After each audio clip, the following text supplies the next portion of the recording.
Welcome to Simplified UPSC by PPP, where we listen, learn, and grow together. Detailed lecture notes in English and Hindi, plus practice questions for prelims and mains, only on our Telegram channel. Link in description. Like and subscribe for more. Simplified UPSC by PPP YouTube channel पर आपका स्वागत है। आज के हमारी ये खास चर्चा शुरू करने से पहले हम अपने सभी मौजूदा मेंबर्स को दिल से धन्यवाद देना चाहते हैं। आपका सपोर्ट ही हमें आप सबके लिए ऐसा यूजफुल कंटेंट बनाने की एनर्जी देता है। अगर आपको हमारा काम पसंद आता है तो चैनल को सब्सक्राइब करें और हमें सपोर्ट करने के लिए पेड मेंबरशिप ज्वाइन करने पर विचार जरूर करें। तो चलिए शुरू करते हैं। सोचिए, आपके पास कोई पैसा नहीं है, आपको जूते चाहिए और आपके पास बेचने के लिए सिर्फ चावल है। अब आपको एक ऐसा इंसान ढूंढना होगा जिसके पास जूते हो और उसे चावल की जरूरत भी हो। मुश्किल लगता है ना? यहीं से पैसे यानी मुद्रा की कहानी शुरू होती है। आज हम एनसीईआरटी कक्षा 12 मैक्रो इकोनॉमिक्स के चैप्टर 3 मनी एंड बैंकिंग की गहराई में उतरेंगे। ये चैप्टर यूपीएससी की तैयारी के लिए बहुत ही ज्यादा जरूरी है। हमारे पास स्रोत के रूप में एनसीईआरटी की पाठ्य पुस्तक तो है ही, साथ में है यूपीएससी के पिछले वर्षों के प्रश्न पत्र। हमारा मिशन इस चैप्टर के कॉन्सेप्ट्स को समझना और ये देखना है कि यूपीएससी इन पर और क्यों सवाल पूछता है, ताकि तैयारी और बेहतर हो सके। तो चलिए कहानी की शुरुआत वहीं से करते हैं जहां पैसा था ही नहीं, वस्तु विनिमय प्रणाली। Barter system. हाँ, बार्टर सिस्टम। और इसकी सबसे बड़ी समस्या थी आवश्यकताओं का दोहरा संयोग। Double coincidence of wants. बिल्कुल, मतलब मुझे जो बेचना है वो आपको खरीदना हो और आपको जो बेचना है वो मुझे खरीदना हो। ये संयोग मिलना ही अपने आप में एक बहुत बड़ा काम था। और मान लीजिए मिल भी गया तो एक जोड़ी जूते के बदले कितने किलो चावल, इसका कोई स्टैंडर्ड ही नहीं था। सही बात है। और आप चावल को कब तक बचा कर रखेंगे? मतलब मूल्य का संचय, स्टोर ऑफ वैल्यू की भी दिक्कत थी। तो यहीं पे मुद्रा एक क्रांति की तरह आई। बिल्कुल, और इसने एक साथ उन सारी समस्याओं का हल निकाल दिया। मुद्रा के 4 मुख्य काम हैं। पहला, विनिमय का माध्यम। इसने उस दोहरे संयोग की समस्या को ही खत्म कर दिया। दूसरा, मूल्य का मापक। हर चीज को एक कॉमन वैल्यू मिल गई रुपए में। तीसरा, मूल्य का संचय। आप पैसे को भविष्य के लिए बचा सकते हैं। और चौथा, आस्थगित भुगतान का मान। मतलब भविष्य में जो पेमेंट करनी है, जैसे लोन की ईएमआई, उसका ये एक स्टैंडर्ड बन गया। ठीक है, तो अब हम जानते हैं कि मुद्रा क्यों जरूरी है, लेकिन लोग अपने पास कितना पैसा रखना चाहते हैं, यहीं पर मुद्रा की मांग का कॉन्सेप्ट आता है ना? हाँ, और ये बहुत दिलचस्प है। लोग मुख्य रूप से 2 वजहों से पैसा अपने पास रखना चाहते हैं। पहली वजह तो बहुत सीधी है, लेन देन प्रयोजन, ट्रांजैक्शन मोटिव। रोजमर्रा के खर्चे। हाँ, सब्जी, किराया, पेट्रोल, इन सब के लिए। जिसकी आय ज्यादा, उसकी ये मांग भी ज्यादा। ये तो समझ आता है, लेकिन दूसरी वजह सट्टा प्रयोजन, ये क्या है? इसका सीधा रिश्ता ब्याज दर यानी इंटरेस्ट रेट से है। अच्छा। सोचिए, अगर बैंक आपको फिक्स डिपॉजिट पर 8% का ब्याज दे रहा है, तो क्या कोई अपने घर में लाखों रुपए कैश रखेगा? नहीं, बिल्कुल नहीं, वो तो बैंक में रखेगा। बिल्कुल, ताकि वो पैसा कमाए। तो जब ब्याज दरें ज्यादा होती हैं, लोग अपने पास कम नकदी रखते हैं। और जब ब्याज दरें कम होती हों, मान लीजिए 4%। मतलब इतना कम कमाने के लिए पैसा ब्लॉक करने का क्या फायदा? इससे अच्छा है कैश हाथ में रखो, क्या पता कल कोई अच्छी इन्वेस्टमेंट की मौका मिल जाए। वाह, मतलब ब्याज दर कम तो लोग ज्यादा कैश रखना पसंद करते हैं। हाँ, यही सट्टा प्रयोजन है। ये तो बहुत दिलचस्प है। चलिए अब सिक्के के दूसरे पहलू पर आते हैं, मुद्रा की पूर्ति, सप्लाई ऑफ मनी। ये पैसा आता कहाँ से है और आरबीआई इसे मापता कैसे है? मैंने M1, M2, M3 और M4 के बारे में पढ़ा है। मुद्रा की पूर्ति का मतलब है कि एक समय पर जनता के बीच चलन में कुल कितनी मुद्रा है, और आरबीआई इसके लिए ये 4 माप प्रकाशित करता है: M1, M2, M3 और M4। M1 सबसे तरल है।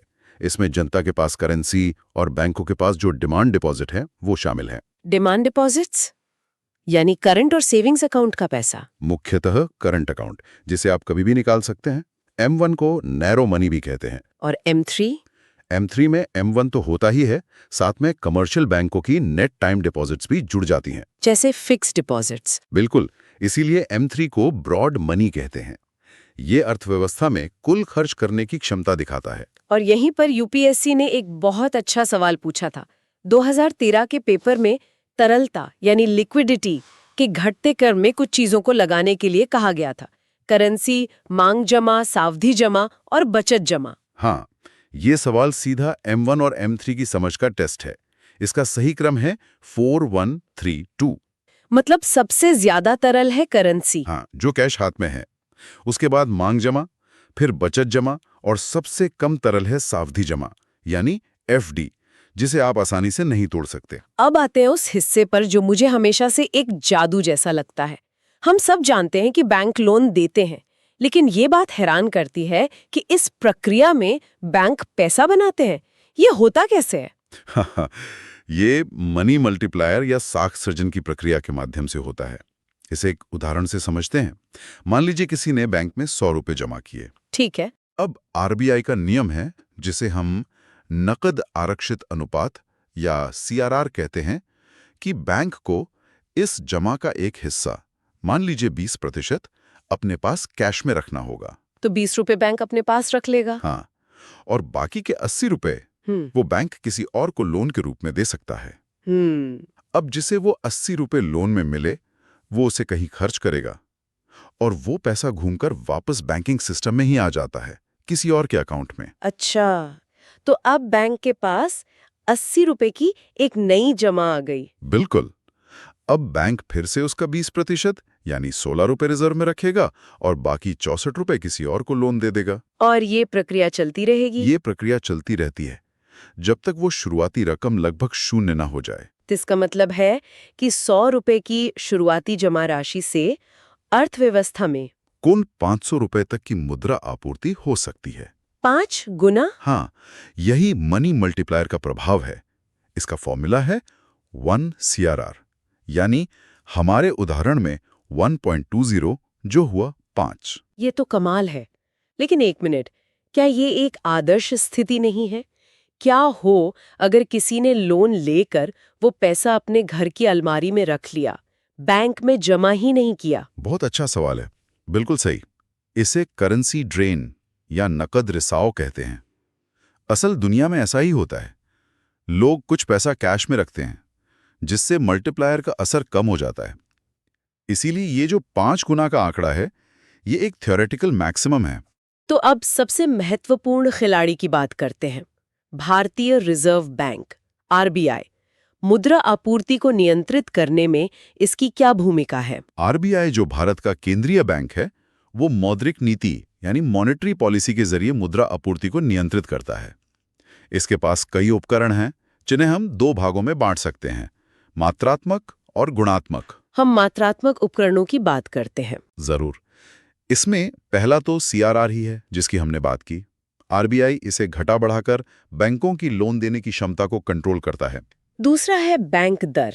ये वो दर है जिस पर आरबीआई कमर्शियल बैंकों को लंबी अवधि के लिए ऋण देता है। तो अगर आरबीआई बैंक दर बढ़ा दे तो बैंकों के लिए पैसा लेना महंगा हो जाएगा। और फिर बैंक भी आम लोगों के लिए लोन महंगे कर देंगे। इससे बाजार में पैसे का प्रवाह कम हो जाता है। महंगाई को काबू करने के लिए। बिल्कुल। और यहीं पर यूपीएससी ने 2013 में सवाल पूछा था कि बैंक दर में वृद्धि आमतौर पर यह संकेत देती है कि केंद्रीय बैंक एक सख्त मुद्रा नीति का पालन कर रहा है। मतलब यूपीएससी सीधा एक्शन का मतलब पूछ रहा है, परिभाषा नहीं। एग्जैक्टली। और एक और टर्म है, खुले बाजार की क्रियाएं या ओपन मार्केट ऑपरेशंस। ये क्या है? ओएमओज आरबीआई का सबसे फ्लेक्सिबल टूल है। इसे ऐसे समझिए कि अर्थव्यवस्था एक टब है और पानी पैसा है। जब आरबीआई को लगता है कि टब में पानी यानी पैसा कम हो गया है और मंदी आ रही है, तब वो बाजार से सरकारी प्रतिभूतियां यानी गवर्नमेंट सिक्योरिटीज खरीदता है और बदले में सिस्टम में पैसा डालता है। हाँ, इससे बैंकों के पास लोन देने के लिए ज्यादा पैसा आ जाता है। और जब महंगाई बढ़ रही हो तो इसका उल्टा करता है। वो सिक्योरिटीज बेचता है और सिस्टम से पैसा सोख लेता है। बिल्कुल। और इस पर भी 2013 में सीधा सवाल था कि खुले बाजार की क्रियाएं क्या हैं? जिसका जवाब था आरबीआई द्वारा सरकारी प्रतिभूतियों की खरीद और बिक्री। और 2013 में ही एक और प्रश्न आरबीआई की नियामक भूमिका पर था। पूछा गया था कि आरबीआई किन मामलों में कमर्शियल बैंकों को नियंत्रित करता है। विकल्पों में संपत्ति की तरलता, शाखा विस्तार, बैंकों का विलय और बैंकों का समापन शामिल था। और इसका जवाब था ये सभी। इससे आरबीआई की व्यापक भूमिका का पता चलता है। वो सिर्फ एक रेगुलेटर नहीं, पूरे बैंकिंग सिस्टम का गार्डियन है। तो आज हमने मुद्रा के कामों से लेकर ये समझा कि बैंक कैसे पैसा बनाते हैं और कैसे आरबीआई हमारी अर्थव्यवस्था को स्थिर रखने के लिए मौद्रिक नीति का उपयोग करता है। हमने ये भी देखा कि ये कॉन्सेप्ट सीधे तौर पर यूपीएससी के प्रश्नों से कैसे जुड़े हैं। संक्षेप में कहें तो वस्तु विनिमय की समस्याओं ने मुद्रा को जन्म दिया। मुद्रा की मांग लेन देन और ब्याज दरों पर निर्भर करती है और इसकी आपूर्ति को आरबीआई M1, M2 जैसे मापों से ट्रैक करता है। बैंक मनी मल्टीप्लायर के माध्यम से क्रेडिट बनाते हैं और आरबीआई बैंक दर और OMOs जैसे उपकरणों से इस पूरी प्रक्रिया को नियंत्रित करता है। जाते जाते एक विचार सबके लिए छोड़ जाते हैं। आज हम डिजिटल भुगतान और क्रिप्टो करेंसी के युग में हैं। भविष्य में मुद्रा का स्वरूप कैसा होगा और क्या आरबीआई जैसे केंद्रीय बैंकों के लिए इन नई तकनीकों को नियंत्रित करना एक चुनौती होगी? इस पर जरूर सोचिएगा। हमें सुनने के लिए धन्यवाद। अगर आप ऐसे ही और विश्लेषण चाहते हैं तो simplified UPSC by PPP YouTube channel को सब्सक्राइब करें और हमारी मेंबरशिप ज्वाइन करके हमें सपोर्ट करें। हमारे सभी मेंबर्स का एक बार फिर बहुत बहुत धन्यवाद। अगली बार तक सीखते रहें। Thanks for watching. Follow us on Telegram and Instagram. Don't forget to like, share, and subscribe.